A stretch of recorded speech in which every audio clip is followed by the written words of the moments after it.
We are discussing rounds 5 through 7 and the undrafted free agents of the Buffalo Bills 2024 draft class.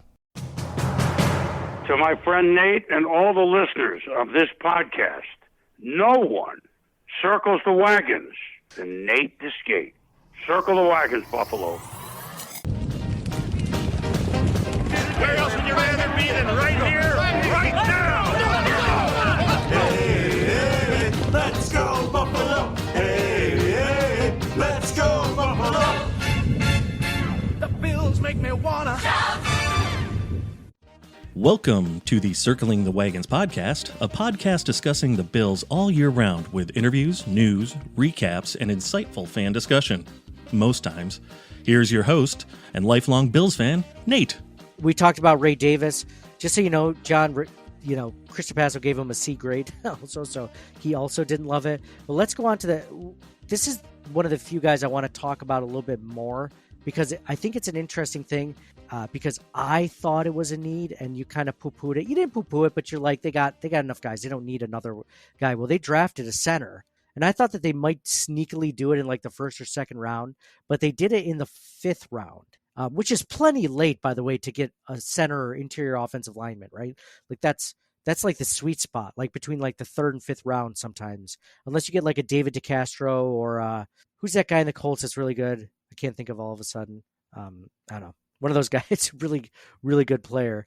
But like this was a good spot. They got Sedrick Van Pran-Granger. 6'4", 310 pounds, multi-year starter at center in the SEC with Georgia.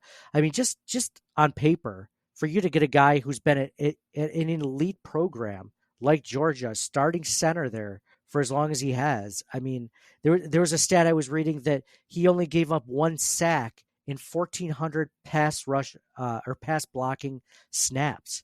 Like 1 sack in 1,400 pass blocking snaps. Like that's incredible. Like that sounds like a Mitch Morse sort of thing. Like he's athletic. The only thing is like people are saying like he's not as big as he could be. He's 6'4", but like he could have gained some more weight. He could be a little bit bigger. Hopefully, that's something he can add. But yeah, I mean, John, I know you weren't a big fan of like centers or anything like that. Mike, either, I don't know if you thought so as well, but like I was glad they got a guy. They have at least they have a guy that could potentially take over at some point at center, either in the short term or the long term. At least they have good depth now at center, because before we're really just hoping that, Connor McGovern is a good center. We don't have any proof of that, but like now there's an option there. What if he's not? Maybe there's a possibility that Sedrick Van Pran-Granger can be that guy this season, or maybe if not, if there's struggles, with Connor McGovern at center, that, he takes over. So I like that pick a lot. So yes, I did poo-poo it, though I have warmed up to it after my initial reactions. They do have Alec Anderson on the roster and Will Clapp, who they signed during the offseason. So they do have 2 other options after Connor McGovern already. However, I will admit that Sedrick Van Pran-Granger is a good player and probably worth taking. So I don't know if he can do more than just center. Can he play guard? Do you know? Excuse me. So he has never played guard. That is one of the probably the reasons why he fell a little bit, is because you don't have a guy that can be versatile, right? Now I think that the Bills think he can be versatile. I think that it's a possibility that like Aaron Kromer can coach him up to play more than one. And that could be a way that he gets on the playing field as guard in his first season. Maybe he plays guard. Maybe they don't trust him to play center for Josh Allen in his first season. So like there's a possibility that he might be good enough at that position. Think about Eric Wood. Right, Eric Wood was a center at Louisville. He got drafted. He started at guard because Jeff Handgardner was our center then. And then when Jeff Handgardner was released or whatever, traded, or I don't remember, like he became the starting center. Like he just shifted over. So, but Wood played both before though, right? No, he was a starting center in college. I don't think he played both. Maybe he did at one point, but he was a center coming out. Okay. And I do remember him saying on a podcast, he's like, they moved me to center. I was like, I haven't played center in years. Like, Yeah. this is So that will definitely be an interesting camp battle for backup center then for camp between him, Anderson, and Clapp. So Which is what I'll good. say about those guys is like Alec Anderson was undrafted, last season, which is fine. Like, Mhm. you can't say that the guy doesn't stand a chance. But Will Clapp was a 7th-round pick a few years ago. Wasn't like the most Yeah. amazing player, So like these are guys that have a possibility. But as of right now, I kind of put him like in the running the same as them, and maybe a slight advantage. Well, he's a draft pick, right? Like he automatically has over a guy that like Will Clapp. I don't know if it was a 1 or 2 year contract, but it's not like they're married to this guy, like whereas you have a 5th round No, pick, no. you have a good. I mean, if it's anywhere close between Alec Anderson and Sedrick Van Pran-Granger, like Cedric's going to get the roster spot. I mean, he's on a cost control 4-year contract, rookie deal. So Yeah. unless he gets injured Yeah, or something, like he's Yeah. No, I think it's a good pick. yeah. I mean, I like it better in the 5th round than in the 1st round. So like, I wouldn't have loved it if they did that. The way that I was thinking might be a sneaky need, yeah, but for like, yeah. I love it in the 5th round. Are you kidding me? A center or center, possibly maybe a guard in the 5th round, like anytime. The Bills needed a little bit of depth, at least a little bit of proven depth along the interior. Someone that has talent that they could, groom and become potentially a starter sooner, maybe rather than later. But so he fills that role, and I love that. I love that pick. Yeah, for sure. I think like my biggest thing, like if you look at the overall 10 picks, is that I just expected to have a little bit more defense represented. Although, I mean, it was even, but like I see 3 offensive linemen, and they lost way more defense than offensive players. They lost Mitch Morse. Mitch Morse, Gabe Davis, and And Stephon Diggs. Yeah. yeah, but on defense they lost Poyer and Hyde, and we don't know about Miller yet and how he's doing, and Tre'Davious White's gone, and like they're bringing like Daquan Jones back, but he's like older now, 30 something. So I think overall I expected to see more defense. I'm not saying I'm unhappy about that. I do think they need to focus on getting Allen weapons first. They did get Bishop and Carter for the next 2 picks though, so when you just glance overall and I see 3 offensive linemen, it's tough. But they picked, but they picked the guys though. Like they didn't pick anybody terrible. They like every single pick they made was great value. Mm-hmm. Every single one. Now, I can't argue against any of it. I think one of our listeners, Charles Byrne, and I'll give him credit for this because he DM'd us after the draft and was like, I love this draft. It was more like a Moneyball draft that Bean did, as opposed to like home runs, right? Like, so if you ever seen the movie Moneyball, like, the guy was going for, Mike, correct me if I'm wrong, because you follow baseball more than I do. Like, I think that his whole idea and his mentality was like, get cheaper guys. I follow Brad Pitt more than you do. You love Brad. You love you some He's Brad. The best. Who's better? You can't name one. Tom Hanks and Leo, I guess top 3. Yeah. Who else? Mel? He had that thing. Yeah. You said Tom Hanks too, right? Already. Yeah. The 3. I can't think of anyone better. Yeah. If Mel Gibson didn't have the thing, I'd put him on the top 5. Of course, Denzel Washington. Oh, yeah. But yeah, Brad Pitt. What did you think of all the equalizers? I only saw the first one. I haven't seen but love it. It's just like, Denzel Washington version of Taken or that, what was that movie? Yeah, but if you loved it though, I feel like you would have watched the 2nd and the 3rd. Yeah, so I didn't love it. I liked it. It was okay. You saw Taken 2, Taken 3, Taken 4 is still gone. I don't know. Taken, the final takening. Still took.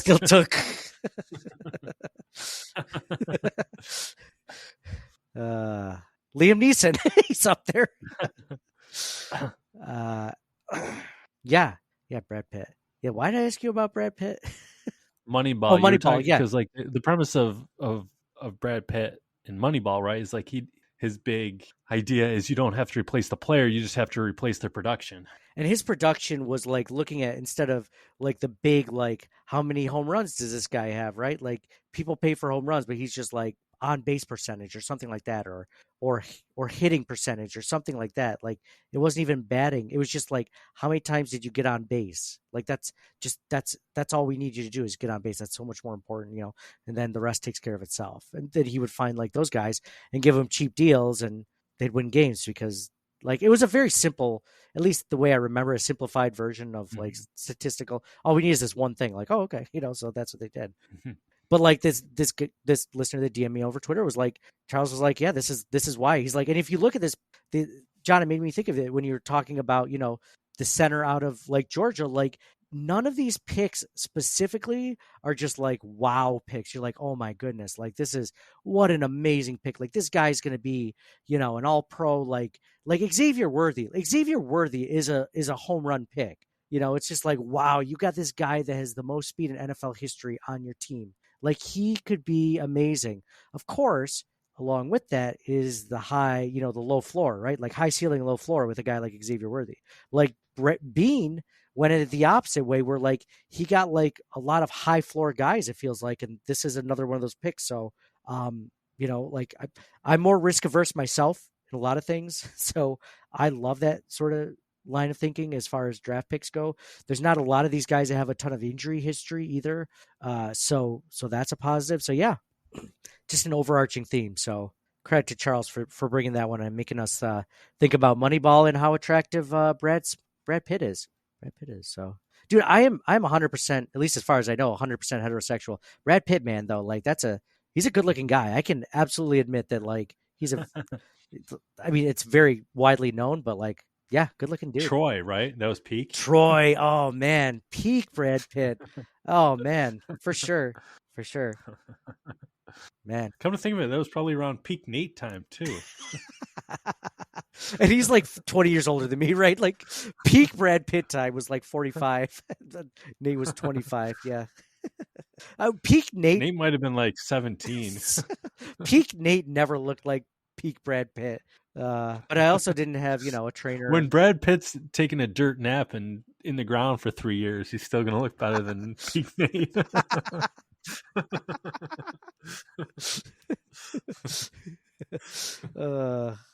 I don't have my own chef, okay? I don't have the millions. I don't have the money. Dude, I just said he's a good-looking guy, and like he's in great shape. Why do you have to like tear me down along with that? Just be like, yeah, I agree with you, Nate. End of story. I agree with you, man. Be like, Nate's a fat piece of shit. Thanks. He's also not as good-looking as Brad Pitt. Yeah, Mike, I know. Jeez. All right. Anyway, so so we're just gonna go over a few of these other picks because now we're getting into like the late 5th round. Those are the most important ones. Let's see. So Chris Trapasso gave the Sedrick Van Pran-Granger pick an A-. 6th round pick, or the last 5th round pick, Javon Solomon, linebacker out of Troy. He gives an A grade. We got our edge defender. We got our defensive end. Not a big defensive end like the Bills usually like, which is interesting, but burst, bend, speed predicated outside edge, small frame, but serious length. Unique build. Doesn't get engulfed by bigger blockers as much as expected because of his speed to power conversion. His handwork is good, not amazing, and can flatten to the QB. Motor hums on every play. Bills needed this type of quick winner on the outside. Now, I'll ask you guys what your thoughts are on this pick, but this guy sounds more like a pass rusher than a run stuffer. So that's kind of exactly what we need. If you were to ask me, what kind of defensive end do we need, Nate, like to go along with Rousseau and Miller? It's like, well, obviously I'd like another Von Miller, but in his prime, but if I can't get that, I want a guy that can get to the passer, because if there's one thing that the Bills couldn't do last year when it really counted was to get to the quarterback. I mean, think about the Kansas City Chiefs game. It's like the Bills just could not get there. So if you want to give me a defensive end, give me a pass rush specialist. And it sounds like Javon Solomon is that guy. So speaking of Troy, Mike's just speaking of Troy, Javon Solomon out of Troy. It's such an underrated movie too. So good. Did you you skipped over the linebacker, right? Oh, did I? No, Javon Solomon. Oh no, I did. I'm sorry. You're right. I did. Or did I blank out over all that? No, I agree with everything you said. You about blanked Solomon. out. You blanked out while thinking about. I got confused because I'm like, oh, he's talking about the linebacker. I'm like, wait, that doesn't sound like the guy they drafted. I'm like, wait a second. I think he skipped to the next guy. You're like, I got to think about Brad Pitt in his like Trojan uniform. I'm like, yeah. I got really confused between everything that was going on. You're like, why am I confused and horny at the same time? I don't get it. Edefuan, you're right. I missed that one. Edefuan Ulofoshio, the 6-year linebacker out of Washington, started for a long. This sounds like a Matt Milano, not a replacement, but a Matt Milano like style mold of a player. Big time tester, and it shows on the field. Just takes a second to diagnose. Keen block avoider as he's sifting through traffic. Smooth athlete all around, but doesn't quite play to his workout. Reliable tackler who also, flash coverage skill down the seam. High floor pick here, crowded LB room. 6'1", 236 pounds. Chris Trapasso gives an A- grade. John, so John, your thoughts on him or Javon Solomon or both? Yeah, I think this guy, he's BB plus for sure pick. I think it's definitely good linebacker depth, and it's going to compete for that. And then he's going to be a special teamer, which they need because they've lost some special teamers along with everything else last year. And then Javon Solomon, I don't know much about Solomon, but from what I've read and looked at since they drafted him, yeah, sounds good to me, right? Yeah. With these, I hate to say it with like the 5th and 6th round picks, like unlike a guy like Sedrick who has like a clear path to starting potentially in the next couple of years, Edefuan Ulofoshio, the Matt Milano, like that's good depth, right? Like that's good depth. He has a path to the roster, maybe not a path to starting anytime soon, but the Bills needed some linebacker depth. And besides, you think about Terrell Bernard and Matt Milano. Okay, we got starters. Dorian Williams is promising, but they lost Tyrell Dodson, which I still think they could have improved on, and this might be a guy that's like that. So, I like both these picks. It's hard not to like it. 6th round pick is Tylan Grable, the offensive tackle out of UCF. Height and length type at offensive tackle who probably plays guard at the next level. Smooth athleticism and can sustain speed through the play. Not just quick. Hands are more active and heavy than they are accurate. Good depth add here with positional versatility, can grow into his frame. This is kind of a cool pick just, from the versatility perspective of a guard or tackle. And if he can play guard, we talked about Sedrick Van Pran-Granger being the center type, maybe a possible guard. Well, this is a guy who's a tackle, possible guard also. So possible depth here. Not sure if he makes the roster, obviously. We'll have to see how training camp goes. But again, more drafted depth, which is something that they didn't really have a lot of at guard, besides Osiris Torrance. So, John, Chris Trapasso gives it a B. Thoughts on this pick real quick before we move on? No, not too many thoughts. No, I'm good with the pick. It's weird. It's like I like each individual pick, but the overall offensive lineman, how many picks they spent on it, seemed like too much to me. But when I look at the picks individually, it's like, all right, well, that makes sense. So I don't know. If there was a pick where I thought maybe like you said, I like this pick too. If there was a pick where I thought they could have gone receiver, maybe this was one of them. Just on the outside of did they need to get another offensive lineman? Like you said, they got 3 of them. You can never have enough, but if there was one, maybe this one or Travis Clayton, where maybe I would have looked for a wide receiver. Instead of Ray Davis in the 4th round, they could have picked another receiver. Took the receiver right there. That was the money spot, I thought, but I don't know. Pick a receiver. 24, 25-yard running back, whatever. I don't care. Whatever they want to do, I guess. He has a lot of snaps too. It's 1,300 touches or something like that. Or 8, I forget. It's so many touches, and he's already played 10 NFL seasons in college. I don't know what to tell you. He's already Frank Gore before he's taken a snap on the NFL field. But no, excited about him. Excited to see what he can do for the Bills. Because Ray Davis definitely has the age is an issue. What running back has stayed with the team their whole career? It's not like he's going to be on the roster at 38. Yeah, we just need to get him to 29 or 28. Yeah, whatever his rookie contract ends, right? That's all you need him for. Yeah, that's true. That's a good point for running backs these days. Like after the rookie contract, just get another rookie. Yeah, it sounds transactional and kind of dirty to say it that way. Yeah, just get another one. Like, but I mean, it's kind of true.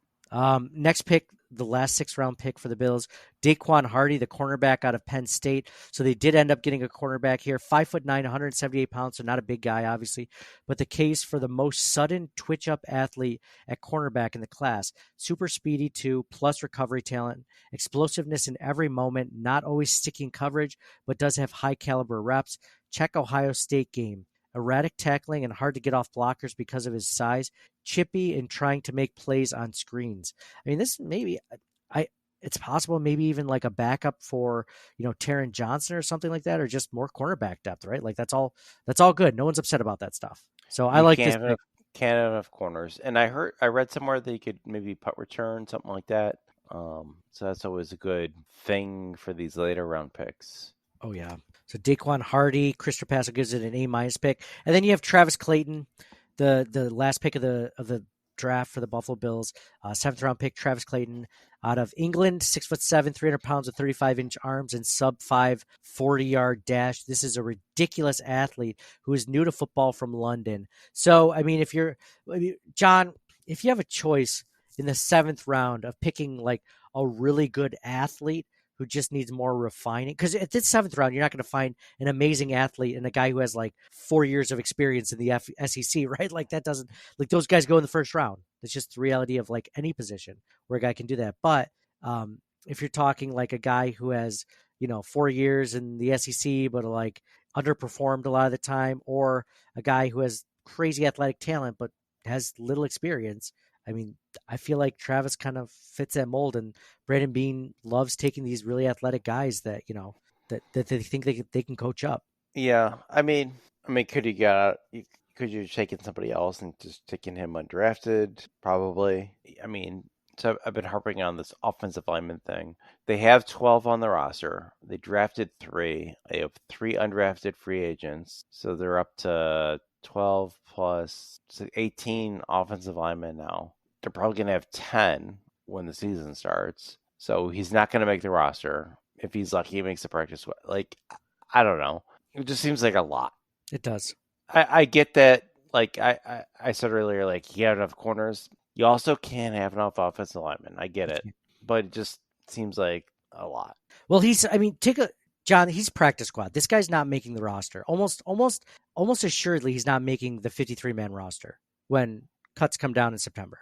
Like it's just. I love this. I love this story. I mean, he's an ex-boxer too, and like everything else, and seems like super athletic. But like you can't. He's never played football before. No. I mean, but yeah. So it's unlikely. I think it's still unlikely he makes a roster. So I don't think you have to worry about those 12 spots. Whereas like it's a possibility that maybe Tylan Grable makes a roster again. Still, working his way up. It's unlikely that he potentially makes a roster unless he can unseat a guy like Alec Anderson or Tommy Doyle. Like Tommy Doyle. Can Grable do a swing tackle duty? Like those are the questions you got to ask and figure out. Yeah, I mean, if offensive tackle, their top 3 are Deion Dawkins, Spencer Brown, and Lyle Collins. I think it's very unlikely that. I mean, Tommy Doyle's coming off an ACL injury. I'm pretty sure. So I mean, it's unlikely Tommy Doyle, takes over the spot on the roster. And they got Ryan Vandermark, who they like a lot. Ryan Vandermark, which I like him too. I just don't know if it's likely that he makes the roster, So I'd have to look back at how many tackles they keep. I think last year they kept 4, but now I'm just trying to think of. I think Vandermark was the 3rd one actually, so I don't know who the 4th one would have been. I mean, they got Kevin Jarvis. He could easily not be here. What's his name? Richard something. Richard Gorage. Yeah. He's on the roster, so but like he could easily be replaced. Mm-hmm. But, like everybody above those 2, Doyle, Clapp, Anderson, DeMar, Collins. It'll be interesting training camp battles. So I think that the path to the roster for 6th-round pick Tylan Grable is going to be at the guard spot, because I mean I'm just looking at like their roster, and if you're looking at like the 3 top offensive tackles for 2 spots, Dawkins, Browns, and Lyle Collins, right? If you're looking at the interior offensive line, you have Connor McGovern, Osiris Torrance, David Edwards, and then, Alec Anderson, Will Clapp, Kevin Jarvis. But besides the first 2.5, nothing is guaranteed at all. Yeah. And how many offensive linemen are they going to keep? 10? I think they keep 10. So right now, what are you looking at? So if you get rid of Jarvis and Gorge, right, then you got everybody else. So everybody else. I think they keep. I think they only keep 4 tackles at most. Like they won't keep 5 tackles for 2 spots. So you, excuse me, you have your 4 already. The third, the fourth one is kind of like with Vandemark. So you have Dawkins, Brown, Collins. Vandemark is your 4th, or maybe like if some rookie has unrestricted free agent or undrafted free agent has an amazing training camp. It's those 4, and then you have 6 with the rest of them, right? 6 interior offensive linemen for 3 positions. So you have Connor McGovern, Osiris Torrance, David Edwards right now, but there's no. I mean, Alec Anderson, Will Clapp, Kevin Jarvis. I mean, those guys like Will Clapp probably more likely to stay because he has experience. Well, Edwards is starting right now. Exactly. So you need 6 guys there. You have 3 in the starters, and then who's going to be the next 3? I mean, the next 3. I mean, you have one for sure in Sedrick Van Pran-Granger. So that's 4. So my point is, you have Leo Collins, Ryan Vandermark, Alec Anderson. They just signed Will Clapp, Tommy Doyle, like all these guys they like, and then they just drafted 3 more guys, and then they have 3 more undrafted guys on top of that. Yeah. So it's going to be a big training camp battle, I think. But I think the path to this roster for any of these like guys, like the later round guys, like Tylan Grable, Travis Clayton, any of these guys, like is the interior. Like that's where you're gonna. We're already set at tackle for the most part. The other factor too is Spencer Brown is a free agent after the next year. Oh yeah, true. So that's something else to factor in. Well, that's why I think that Lyle Collins signing is like, well, maybe they, get a good look at him. How well does he acclimate to Aaron Kromer's system? Like, do they like him? Because if Spencer Brown's going to be making, 15 million, 20 million a year next year, well, then they need an in-between. If Vandemark isn't ready or Tylan Grable's not ready or, Travis Clayton, like they need a guy in the wings that's ready. So Lyle Collins it's like a Taylor Rapp treatment. He gets the 1 year, tryout. Yeah. Did you see Keaton Bills signed from Utah? Keaton Bills? Is it really? Yeah. Pretty sweet. I didn't see that. Go over real quick because we went over all the draft picks, by the way, and Travis Clayton got a C+ grade out of Chris Trapasso. So he wasn't a huge fan of the England offensive lineman, but we'll see. We'll see what happens. Actually, he has him called out not as an offensive tackle, oddly enough. He has him as an interior offensive lineman. So we'll see. We'll see. So we mentioned all those picks. Give me the undrafted guys, dude. So we got Xavier Johnson, wide receiver, Ohio State. He's 6'1", 210. He's like 24, going to be 25. Older guy. Lawrence Keys, wide receiver, Tulane, 5'11", 170. Frank Gore Jr., obviously. Mike Edwards, offensive tackle, Campbell. And then Keaton Bills, which I just mentioned, offensive lineman, Utah. And then we have Gunnar Britton, offensive lineman, Auburn. We've got David Agwubu, edge, Houston / Oklahoma, and Branson Dean, defensive lineman, Miami. Kenny H. Lovely, cornerback, Western Michigan. Punter, Jack Browning, San Diego State. And then I saw that they had some rookie invites. Gunnar Watson, quarterback, Troy. Nelson Paul, defensive end, SMU. Stephen Hills, linebacker, South Dakota. Sheridan Jones, cornerback, Clemson. And dude, is it wrong that Alfaheim Walcott, defensive back, Arkansas? Let's go. That's nice. Well done. Those are not easy names, dude. Those are not easy names. I think you struggled through them mightily, but you did better than I would have done, for sure. So I'm going to say I want Keaton Bills to make the team just because that would be a really cool jersey to just have Bills on the back of it. I don't know. Frank Gore Jr. though, that's interesting, dude. There's a possibility, like if you were to look at all the positions where an undrafted free agent could be in, the one that stands out to me is wide receiver because of all the reasons we mentioned the last hour. But then I haven't mentioned is running back. Like, is there a possibility where Frank Gore Jr. or another running back you mentioned earlier, like takes over for Ty Johnson? Like, it's possible. The first two, it's going to be James Cook. It's going to be Ray Davis.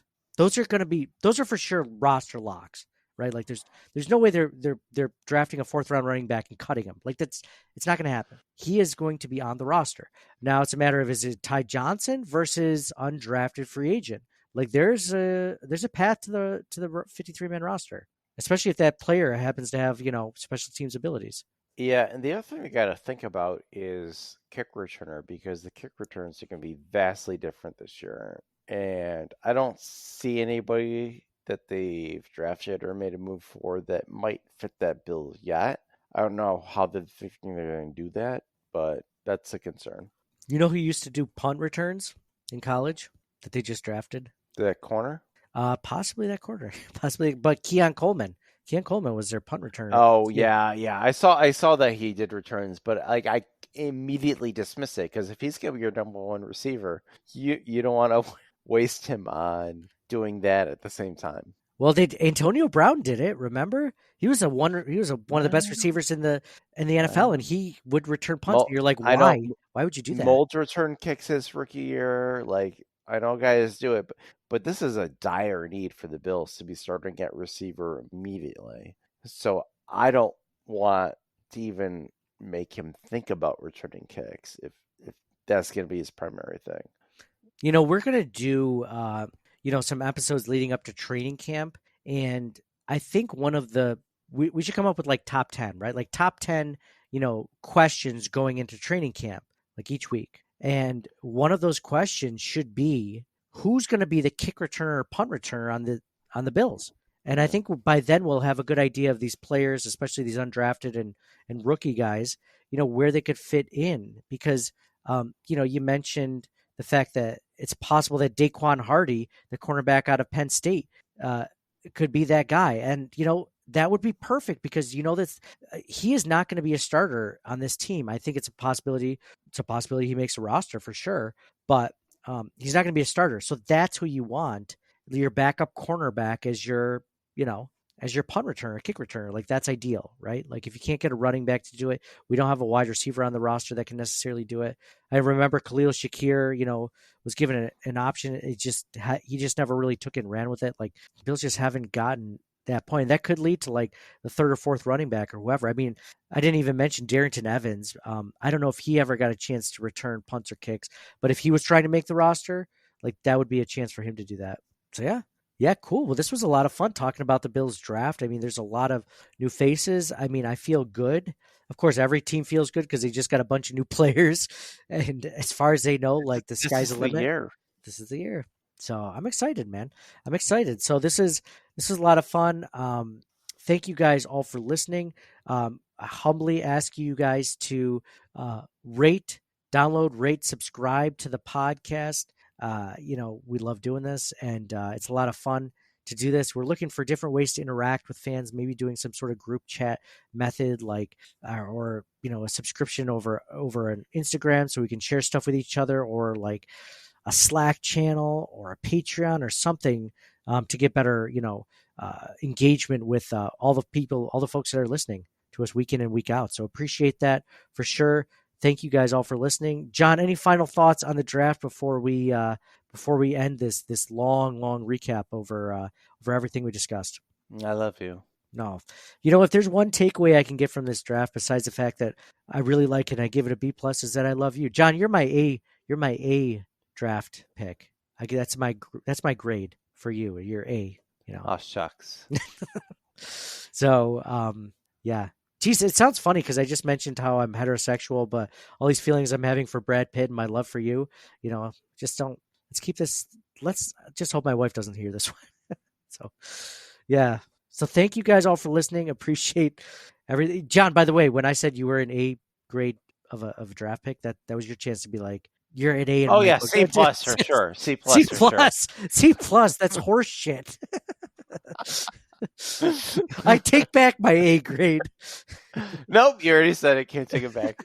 Dude, you had I mentioned earlier in the podcast you had the best setup for the draft, like nachos, food wise, like you had pizzas ready, like it was an amazing spread.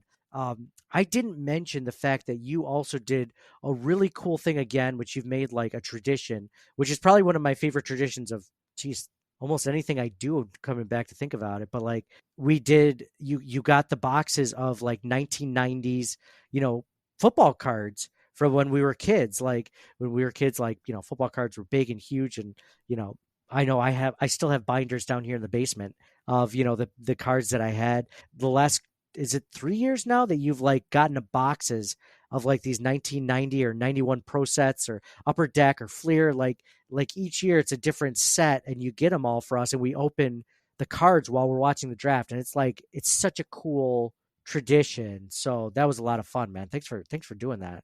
Yeah, no problem. I like it. It's like a cool nostalgia trip from, when we were kids opening those junk wax from the 90s, It was cool. Yeah, you're like, I haven't thought about Ricky Henderson in about 20 years, or whatever. Like, yeah, that guy was pretty good. I remember that, or whatever. At one point, maybe you had another version of his card, something else. Like you remember getting it as a, red shoe white. Like, oh, that's sweet. Like that's a cool tradition. I like that. Yeah, even just like the players themselves, like just remembering them again. It's like, Jerry Rice. That's pretty cool. Let's look on the back and see what it says, and it's it's neat.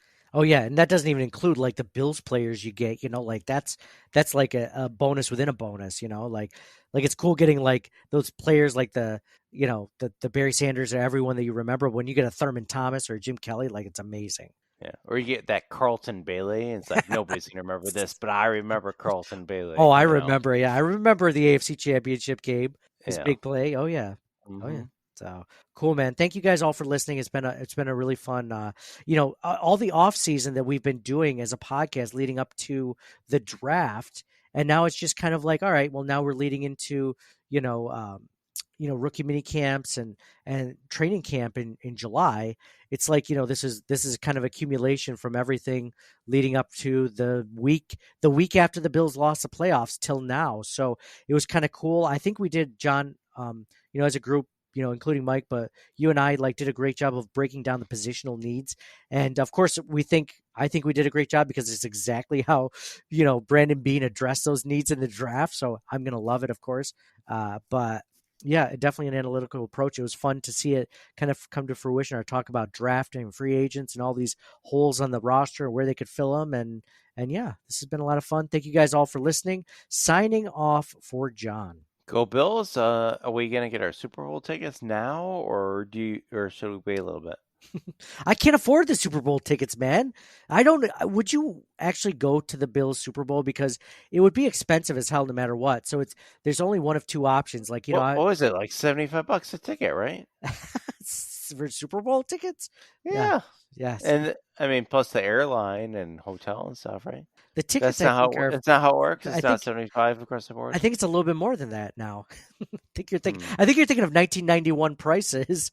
We're talking about the cards, the Upper Deck 91 cards. I think. Well, what is it now? How much are seats? I think they're like $5,000 minimum. So yeah, that's a bit much. I mean, but so it's like I always said this is for one. Just for one? Yeah.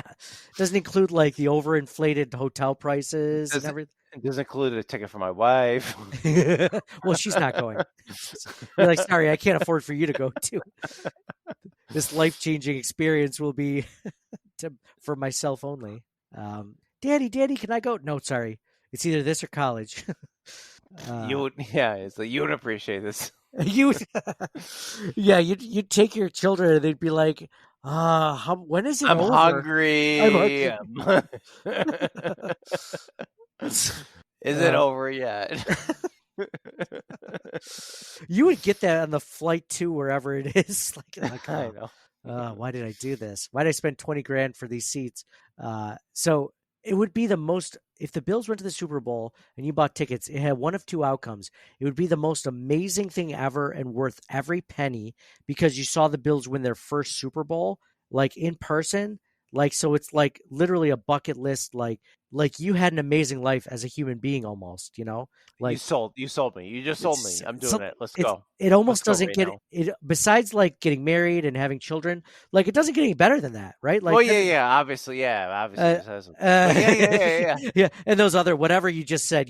But it's those other things, but you spending all that money and them losing sounds like the worst feeling in the entire world, right? Like that's, I didn't think about that part. Yeah. Well, it's like it's only one of two things. The most amazing thing, like up there in life achievements or goals or whatever you want to say, or like life experiences, or it's remember that Super Bowl? That was the worst Super Bowl. I can't believe I spent $10,000 minimum just to go and watch the Bills lose. I could have done that at, in Buffalo at Orchard Park for $150. I could have done that and saved a ton of money. So it's like, there's no in between. Fine, I won't go. Oh, you should go. Don't let me stop you. You should go if you want to go. It's just, there's one or two options. The risks outweigh the rewards. The risk, yes, it does. Kind of. Well, maybe when you factor in the monetary factor. If it wasn't the monetary factor, oh yeah, it'd be easy. It'd be like, oh, but the monetary factor is what kills you too. You're like $10,000, like, oh, that could have been my kitchen, like, or that could have been, that thing I've been meaning to work on at the house, or part of a new car. I don't know, like, I always look at that. Like my dog had to have 2 knee surgeries, so I mean, I'm glad we did them, and I'm glad that she doesn't have pain and she didn't, she doesn't have torn doggy ACLs anymore. But at the same time, after I got those back-to-back surgeries, and that was almost like $8,000. I was thinking, like, I love my dog and I'm glad I did it. But at the same time, like, we could have had new countertops, right? Like, I can't help but think that. So this would have just been, but at least I love my dog. There was a positive part of it. Like, I don't love the Bills losing, so there's no positive part of that one. Anyway, I've been rambling on. So for me, Nate, go Bills. And no. I didn't say they were going to lose. I just said if you did it, don't feel bad. That's if they lose. And you go there, but you're not going to do it. You're not going to go there, and you're not going to watch them lose. So it's all good. It's all good. So for me, Nate, go Bills. And on a positive note, this was a great draft, and it could potentially be the draft that pushes the Bills into the Super Bowl. So we'll talk to you guys soon.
Thank you for listening to the Circling the Wagons podcast. Download and subscribe to us in your favorite podcast service. Email us at ctwpod@gmail.com. That's Charlie Tango Whiskey Pod@gmail.com. Follow us on Facebook and Twitter at CTWPod. And most importantly, go Bills! Nobody circles the wagons like the Buffalo Bills. Nobody circles the wagons like the Buffalo Bills, Nate. Well, listen, the whole show is called Circling the Wagons. Say no more. I love it.